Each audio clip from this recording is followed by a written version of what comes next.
Howdy out there in YouTube land, this is Bishop Big Country. Bringing y'all a video. I reckon I ain't brought y'all one in a while, so I reckon I'd just come on by, say howdy, see how y'all's doing. I've noticed recently that I have an influx of subscribers on the YouTube channel. I've had like 6 in the past week. And for some reason, they're all something to do with pipes. Now, as y'all know, I'm new to pipe smoking. I'm very new, like just within the past few months I've started. And it has just surprised me about just how tight-knit the pipe smoking community is. Because before that, on my YouTube channel, I would get maybe 5 or 6 subscribers a year. I've had 6 in the past week, and as I said, they're all somehow related to pipe smoking, international pipe smoking, and Stogie 300. And I thought that was so cool. Now, I may have watched one of their videos and commented on it or something, and that's how they got wind of me, but I'm not sure how. But I just want to say thank y'all. I appreciate it. I wasn't aware that this community was this tight-knit. I'm one of the first pipe smokers in my family that I know of. I know my Uncle Bobby, that'd be my grandpa's brother, Robert Johnson, did. And my Uncle Harold, that would be my grandma's sister's husband. He smoked a pipe. But I don't think they did it quite the same way I did. I mean, Uncle Harold, I know he smoked. I don't know what kind of pipe it was, but I know he smoked Captain Black Cherry or something like that. Now, when I first got started just a few months ago, I'm really satisfied with the type of tobacco I chose for my first round. It's a Super Value Vanilla.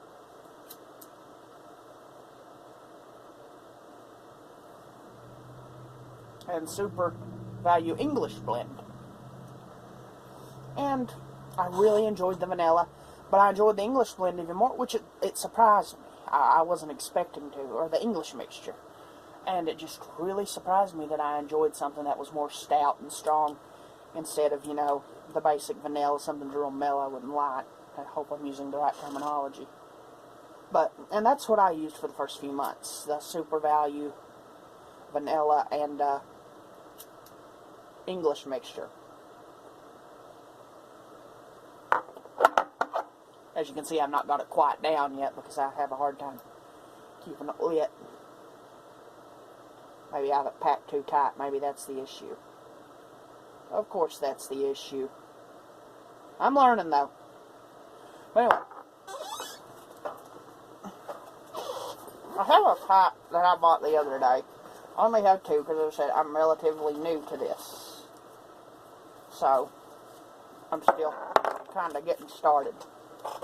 And I don't know if it was the plastic or what it was, but it made my lips numb. I know it was just a cheap pipe. It was up there for $8. It didn't even look real. But it looked cool, so I went ahead and got it. I'm not sure. I probably threw it away to be... Oh, no, there it is. But this is it. I mean, it's plastic and got a metal cap inside.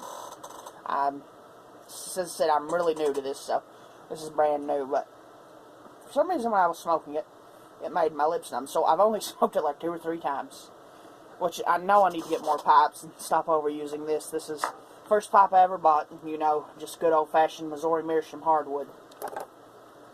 But anyway, I had a few dollars laying around. And so I made the decision that it was time. Sorry about that pause there, y'all. A person came in with a phone call from me. Church was canceled tonight. One of the members of our congregation passed away. Name of the Thomas family. Y'all be sure to keep them in prayer. But anyway, as I said,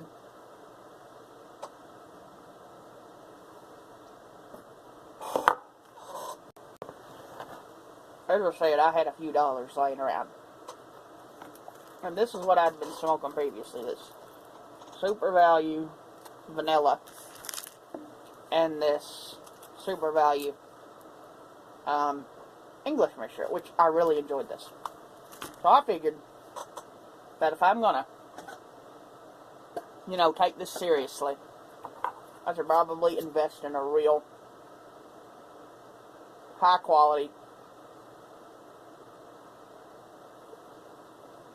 pipe tobacco. So I went up to my local tobacconist or whatever they're called, smoke store. And while I was looking for a pipe, which is when I bought that junkie, when I came across this. Now, I've really enjoyed it so far.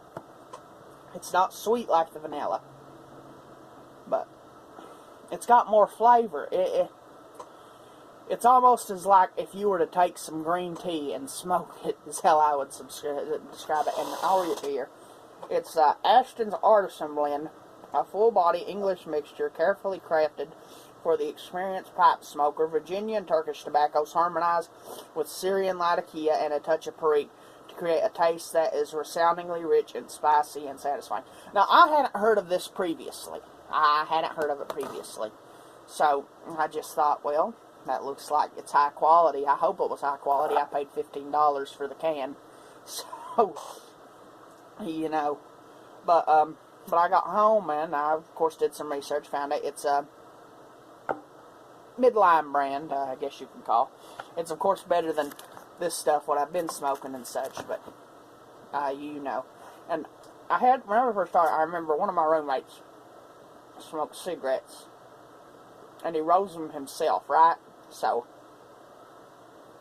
he said, hey, why don't you use some of this tobacco that I use for your pipe? And it was some brand called Crisscross or something like that. And I just remember, I didn't think that was a good idea because I don't consider those big bags of tobacco, like you get for rolling cigarettes, to be real pipe tobacco, if you know what I'm saying. Like, it's for rolling cigarettes. It's not pipe tobacco. It's a much lower quality, and, you know, so on and so on. I'm still trying to get the ring thing right, like, you know, in the Lord of the Rings, but I'm having issues with it. But I said, it's Ashton's Artisan Wood.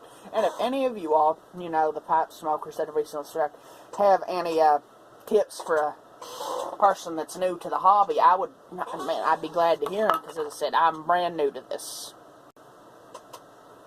But, in other news, obviously it's new with me, because for those of y'all new to the channel, you know, I don't really have any set thing. I might play a video game one day, I might just sit and gab one day. Today's more of a sit and gab type video, if you know what I'm saying.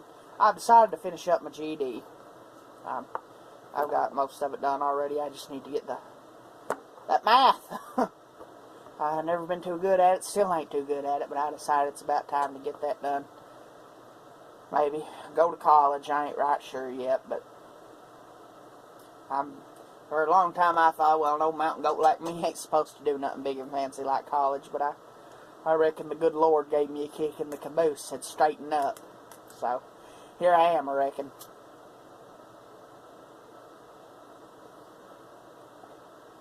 And, I reckon that's about all. I don't know what else to say. Well, I guess I can weigh you in my opinion on what's happening in these big cities in New York with people killing their youngins and such.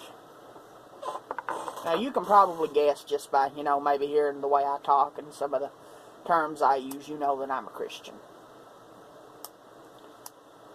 And I am a pro-life Christian, 100%. I do not support abortion in any way. And I think that what is happening currently in New York with people killing their own children and so, I think it is absolutely terrible. You know, I believe there ain't much hope left for a place when they go to killing their own children, because it just saddens me that we've come to the point in our country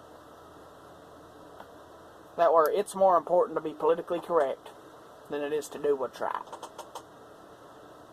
Now, I'm not a smart man by any stretch of the words. I'm not a wise man by any stretch of the word. But I do know one thing. I do know that a fetus is a human being, and that it's wrong to kill any human. Now, here's my perspective, and I'm not only saying that as children. Many of y'all know I'm Anabaptist. I'm a Mennonite. I consider myself part of the Conservative Mennonite Conference. I very strong in my non-resistance beliefs. And I believe in the sanctity of human life no matter what end it comes from. It don't matter if you're fixing to shoot a serial killer in the head. It don't matter if you're fixing to put a rapist in the electric chair. And even more so, it don't matter if it's a baby that you're fixing to shoot up with some salt water to kill it. Killing another human is wrong. You know, this one guy said it best. I don't remember his name. He was a heretic. I remember that because he started saying some wild stuff about how he was a prophet and some kind of god who was made up of clouds and iron. But he did say this, and I agreed with it. He said, when you strike and hurt another human being, you strike at the birth seed of God. Now, it is that simple. When we hurt other people, we are forged in God's image. We are made forged. You know what I'm saying. We are made in God's image. So, ergo, when we hurt another human, we're hurting God. I mean, I might be wrong, but boys, that's the way I see it. And in recent times, you know, Arthur Gish,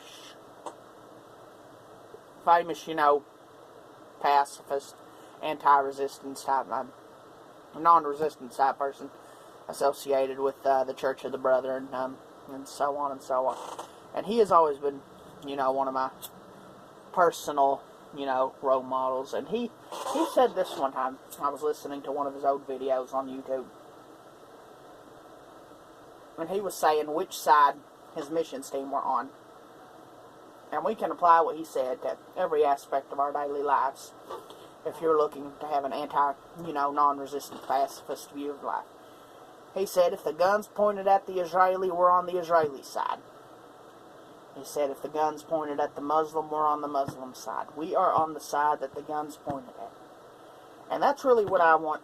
And that's really what I want you all. I would like to encourage you to do. I want to encourage you to be peacemakers in your community. Do not... I'm trying to think of a way to put this. Don't throw kerosene on the fire if you can avoid it, because it's just going to cause issues. And you know, especially with what's happening in New York recently, and, you know, it's easy for us Christians to get mad about what's happening. And, you know, I felt just right to die that I got so angry, and I was thinking terrible thoughts about some of these people. And I just want to encourage you to try your best to avoid that. You know, we need to pray for these people that they can see the light and that Jesus will enter their hearts and show them their ways. Well, I know I've been kind of stuttering and stammering today, but I hope I was able, you know, to get my point across. So, I'm going to end the video here. I'm going to end by saying this. I pray that the Lord blesses you and everybody you come in contact with. I pray that He keeps a special hand on you and your family. Also, if you're not a Christian, you know, get in that Bible. Today's a good day to make the change.